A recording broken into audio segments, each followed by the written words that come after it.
तो जो कहानी मैं आपको सुनाना चाह रहा हूँ एक रियल कहानी है, और मेरी सबसे बड़ी चिंता अपने बच्चों को लेकर, आपको लेकर वही रहती है। मैं जब भी कोई कहानी सुनाता हूँ, नाम, जगह, वो सब बदल देता हूँ ताकि किसी की प्राइवेसी पर हमला ना हो। सबकी राइट टू प्राइवेसी है ना। एक बच्चा था जिसको मैं जानता हूँ, बचपन से जानता हूँ, बहुत ही जबरदस्त आर्टिस्टिक बच्चा, म्यूजिक का उस्ताद। उसके घर में लगभग सब लोग म्यूजिक के उस्ताद थे, इंस्ट्रूमेंटल म्यूजिक, वोकल म्यूजिक, हर चीज में अच्छा, पढ़ने में भी ठीक, बढ़िया। और जब हम स्कूल में थे, वो मेरी क्लास में तो नहीं था, थोड़ा सा अलग क्लास में था, पर स्कूल में बहुत पॉपुलर था, being into music. I was in debating, he was into music. और बाद में उसने हमारा स्कूल छोड़ भी दिया कुछ समय के बाद, फिर वो कहीं और चला गया, फिर हमारा मिलना नहीं हुआ। उस समय ना तो व्हाट्सएप था ना यूट्यूब था, तो बाद में मिलने का स्कोप भी नहीं रहता था। जो एक बार चला गया वो चला ही जाता था उस समय। अब तो बच्चे जिंदगी भर दोस्त रहते हैं। फिर जब मैं दिल्ली यूनिवर्सिटी में आ गया, ग्रेजुएशन कर चुका था, उसके बाद अचानक मुझे एक बचपन का दोस्त मिला जिसने मुझे एक इंटरेस्टिंग क्या, डेवास्टेटिंग बात बताई। तो बात चल रही थी कि स्कूल के दोस्त कहाँ कहाँ हैं, क्या कर रहे हैं। तो बातों बातों में उसका जिक्र भी आया। तो मैंने बड़ी उम्मीद से पूछा, मैंने कहा वो तो बॉम्बे चला गया होगा, फिल्म इंडस्ट्री में चला गया होगा। तो मेरे दोस्त ने पूछा कि तुम्हें नहीं पता उसके बारे में? मैंने कहा नहीं। उसने कहा यार वो जेल में है, and he was one of the most creative students of our school. मैंने कहा जेल में क्यों है? बोले सच में नहीं पता। मैंने कहा सच में नहीं पता मुझे। बोले वो ग्रेजुएशन करने के लिए जब गया तो पता नहीं क्या हुआ, उसकी थोड़ी संगति खराब हो गई। बैड कंपनी जिसको हम बोलते हैं, जो इस उम्र में अच्छी लगती है, वही वाली। तो कॉलेज लाइफ में थोड़ी बहुत बैड कंपनी सबकी होती ही है, हल्की फुल्की होती है, एक सामान्य बात है। अच्छा, बच्चा बच्चा ना रहे ये भी तो अच्छी बात है ना। थोड़ा बचपन तो जीना भी चाहिए, थोड़ा शरारतें करनी भी चाहिए। पर किसी किसी का दुर्भाग्य होता है कि ज्यादा हो जाता है। उसके साथ ऐसा हुआ। उस सब प्रोसेस में उसको ड्रग्स की आदत लग गई। और ड्रग्स की आदत, ड्रग्स एक ऐसी चीज है, एडिक्शन ऐसी चीज है कि उसमें वन वे रास्ता होता है, टू वे नहीं होता है। आप जा सकते हैं, वापस नहीं आ सकते। मतलब 1000 लोग जाएंगे तो उनमें से एक आध वापस आएगा, वो भी इतने मुश्किलों से जो ऑलमोस्ट इम्पॉसिबल है। I have seen many such cases. Social welfare department से मेरे कई दोस्त ऑफिसर्स हैं, तो मैं उनसे जब पूछता हूँ, बताते हैं मैंने ऐसे लोगों को देखा है 10-10 साल से स्ट्रगल कर रहे हैं एडिक्शन से बाहर आने की, नहीं आ पा रहे, खत्म हो गए हैं। उस बच्चे को ड्रग्स की आदत पड़ गई कॉलेज में जाके, पेरेंट्स को पता ही नहीं था। तो जब पेरेंट्स को भनक लगी तो उसको दबाव बनाया कि तुम घर आ जाओ। अब वो जिस कंपनी में था, दोस्तों वाली कंपनी में, वहाँ अब ड्रग्स तो बहुत महंगे होते थे, पैसे घर से बहुत कम आते थे, जितने पैसे एक मिडिल क्लास फैमिली दे सकती है। अब वो घर से ज़्यादा पैसे मांगने लगा, पैसे मिलते नहीं थे। उसको अपने ही घर के लोगों पर गुस्सा आने लगा। तो एक बार वो अपने घर आया हुआ था छुट्टियों में, और वहाँ भी वो कुछ कुछ करता रहता था। उसके पेरेंट्स ने उसको बहुत समझाया कि बेटा ऐसा मत करो। और एक दिन इस बात पे झगड़ा बढ़ गया। भाई आप पेरेंट्स की चिंता समझेंगे आज से 30 साल बाद, जब आपके बच्चे इस एज में होंगे ना, आपकी नानी मर जाएगी उस समय। नानी मरना एक मुहावरा है, इसका मतलब बहुत चिंता में रहेंगे उस समय आप। और उस दिन पता नहीं क्या हुआ, एक झगड़ा हुआ, क्योंकि जो एडिक्शन के शिकार हैं उनका दिमाग उनके कंट्रोल में नहीं होता है। यहाँ तक कि जो ड्रिंक करते हैं, ड्रिंक एक लेवल से ज़्यादा कर लें तो दिमाग कंट्रोल से बाहर निकलने लगता है। ड्रग्स में तो ये एलिमेंट बहुत ज़्यादा होता है।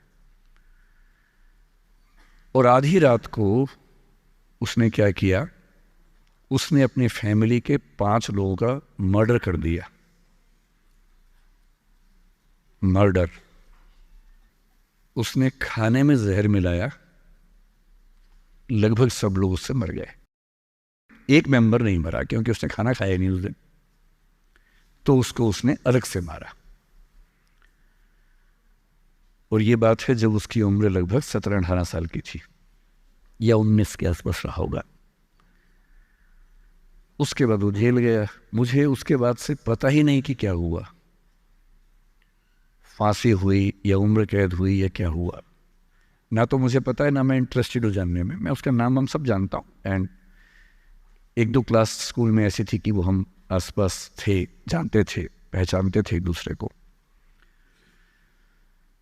मेरी सबसे बड़ी चिंता ये होती है बच्चों को लेकर कि किसी भी गलती से वो ड्रग्स में ना चले जाएं।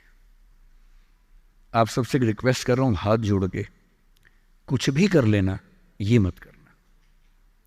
बदमाशी करो, शरारत करो, थोड़ा इश्क विश्क होगा करो, कोई दिक्कत नहीं। किसी को चीट मत करना, ड्रग्स में मत जाना, क्योंकि इन रास्तों पे जाने के बाद वापसी का रास्ता नहीं है, पूरी जिंदगी खत्म हो जाती है। एक शायर ने कहा है, बस एक कदम गलत उठाता राह शौक में, राह शौक का मतलब शौक के रास्ते पर चल पड़े थे। बस एक कदम गलत उठाता राह शौक में, मंजिल तमाम उम्र मुझे ढूंढती रही। मेरी मंजिल जिंदगी भर मुझे ढूंढती रही, कहाँ चला गया? सिर्फ एक गलती हुई थी और उस एक गलती ने कहीं का नहीं छोड़ा। आपको लग रहा होगा कि ये तो पापा जैसा है, प्रीच कर रहा है हमें, पापा डोंट प्रीच वाला भाव मन में आ रहा होगा अपनों के, पर मेरा काम ही है, मैं क्या करूं। मुझे जितनी चिंता अपने बच्चे की उतनी आपकी चिंता है, तो मैं तो बोलूँगा। आप मानेंगे नहीं मानेंगे आपकी मर्जी है, लेकिन ईश्वर ना करे कुछ गलती हुई तो बाद में आप इस बात को याद ज़रूर करेंगे कि किसी ने समझाया था हाथ जोड़कर, और हम उसके बाद भी नहीं समझे थे। कुछ भी करना, उस रास्ते पर मत जाना। और इस रास्ते पर लोग क्यों जाते हैं? इसकी जो साइकोलॉजी में सबसे बड़ा रीज़न है, उसको पीयर ग्रुप प्रेशर कहते हैं। पीयर ग्रुप का मतलब है आपके दोस्तों का ग्रुप, गैंग, जिसको गैंग कहते हैं। जो डेवलपमेंटल साइकोलॉजी है, जो साइकोलॉजी स्टडी करती है कि बच्चे जैसे जैसे बड़े होते हैं उनकी साइकोलॉजी कैसे चेंज होती है, इसको बोलते हैं डेवलपमेंटल साइकोलॉजी। उसमें माना गया है कि ये जो एज है, टीन एज, ये गैंग एज है। गैंग एज का मतलब 3-4 दोस्तों का ग्रुप होता है, वो गैंग की तरह से ऑपरेट करता है। एकदम सीक्रेट्स रहते हैं ग्रुप में, आपस में बातें करते हैं, जैसी कोई आसपास से निकलता चुप हो जाते हैं। उनको लगता है कि उनके पास कुछ सीक्रेट इन्फॉर्मेशन दुनिया की ऐसी है जो मोसाद और रॉ और इन्हीं सब के पास होती है, किसी के पास नहीं होती। जबकि वो जो बात कर रहे होते हैं उनके पेरेंट्स वो बात 30 साल पहले कर चुके हैं। वो ऐसी कोई बात नहीं कर रहे जो उनके पेरेंट्स को नहीं पता, वो सब बातें करके ही बड़े हुए हैं। पेरेंट्स भी तो बने ही है ना भाई, ऐसा थोड़ा ना, उन्होंने तो जिंदगी देखी है, पर उनको लगता है कि वो कुछ खास ऐसा जानते हैं। एक दूसरे पर ऐसा भरोसा, पेरेंट्स पर ऐसा अविश्वास, ऐसा उनको खारिज करने की टेंडेंसी, नॉर्मल बात है, कोई खास बात नहीं है, इस उम्र में सामान्य बात है। पर डेवलपमेंटल साइकोलॉजी जब हम पढ़ते हैं तो उसमें कहते हैं कि जो बच्चा होता है 1-2 साल तक का, उस पर सबसे ज़्यादा असर उसकी माँ का होता है, क्योंकि माँ उसके लिए पूरा संसार है। उस बच्चे की 2 ही ज़रूरतें हैं कि जब वो गीला हो तो वो पहुँच दे, जब भूख लगे कुछ खाना खिला दे। शुरू के 6 महीने इन दोनों ज़रूरतों को जनरली उसकी माँ ही पूरा करती है। तो उसको धीरे धीरे लगता है कि जो माँ है ना, यही मेरा सब कुछ है, और माँ की हर बात को फॉलो करता है वो। 6 महीने के बाद थोड़ा सा बाहर का खाना, घर के बाकी मेंबर्स का असर पड़ने लगता है। 2 साल के बाद जब बच्चा पहली बार स्कूल जाता है, 2 या 3 साल के बाद, तो आप देखेंगे प्राइमरी स्कूल में टीचर्स आमतौर पे महिलाएं होती हैं, विमेन होती हैं, मेल्स नहीं होते हैं। उसके 2 रीज़न है। एक तो मेल्स में इतनी पेशेंस होती नहीं आमतौर पे।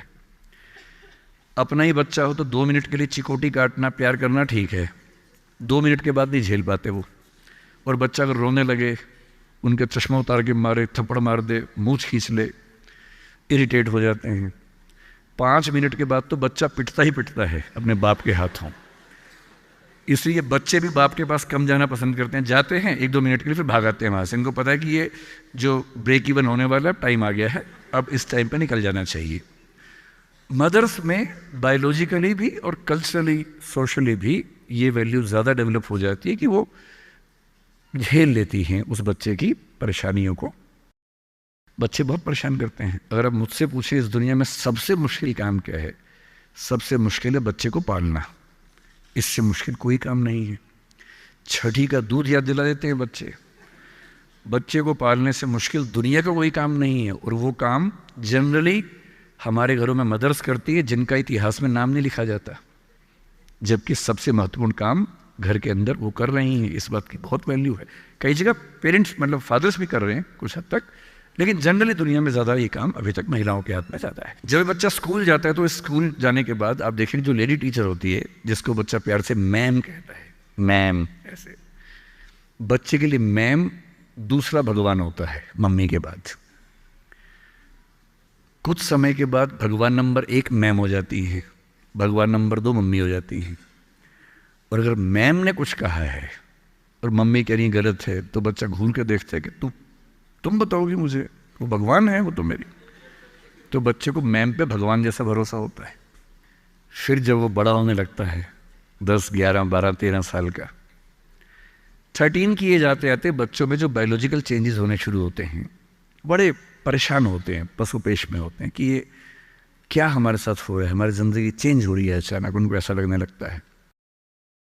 उस उम्र के जो हार्मोन्स हैं वो उनको पेरेंट्स से दूर करते हैं, क्योंकि उनको जिस तरह की आज़ादी चाहिए, पेरेंट जानते हैं कि ये उम्र सही नहीं है, तो पेरेंट्स रोकते हैं, समझाते हैं, फ़ोन का यूज़ कम करो, इंटरनेट कम करो, तुम्हारा दोस्त ठीक नहीं है, तुम्हारी कंपनी ठीक नहीं है, अच्छे दोस्त रखो, ये करो, वो सब करते हैं। उनकी मजबूरी है, उनको पता है कि ये उम्र फिसलने वाली है। और बच्चों को लगता है कि मैं जहाँ जहाँ आज़ादी चाहता हूँ, यही 2 लोग मेरे दुश्मन हैं, पता नहीं ये डिजर्व नहीं करते मुझे, they don't deserve a child like me. फिर वो पेरेंट्स से झूठ बोलना, छिपाना, हर बच्चा उस उम्र में झूठ बोलना शुरू कर देता है। कुछ बहुत प्यारे मासूम बच्चों को छोड़ दूं मैं 1-2%, बाकी सब थोड़ा बहुत झूठ तो बोल लेते हैं। कुछ ज़्यादा शातिर हो जाते हैं, इतना खतरनाक झूठ बोलते हैं, लाई डिटेक्शन टेस्ट करवा लेंगे तो भी नहीं पकड़ में आएंगे, इतना अच्छा झूठ बोलने लग जाते हैं, क्योंकि उन्होंने सीख लिया दोस्तों से सब करके। और ये जो उम्र है 13 से 19, जो गैंग एज है, ये जो दोस्त हैं, इनका असर इतना ज़्यादा होता है। और आपकी पर्सनैलिटी कैसी है, हर गैंग में 4-5 लोग होते हैं, उनमें से एक मुखिया होता है, उनका गैंग का नेता होता है, जो थोड़ा सा एग्रेसिव है, डोमिनेटिंग है, असर्टिव है, वो फैसले करता है सबके लिए। आपने डिसीजन मेकिंग का सवाल पूछा, इसी पे सो समझेंगे। उसने कहा कि चलो सब फिल्म देख के आएंगे, तो बाकी 4 फॉलोवर्स होते हैं, वो चलते हैं, जी जी चलो चलो चलो चलो चलो।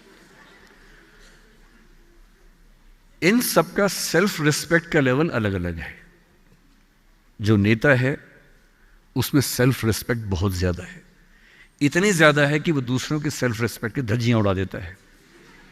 वो ये मान के चलता है कि मैं राजा हूँ, जो मैं कहूँगा वही होगा।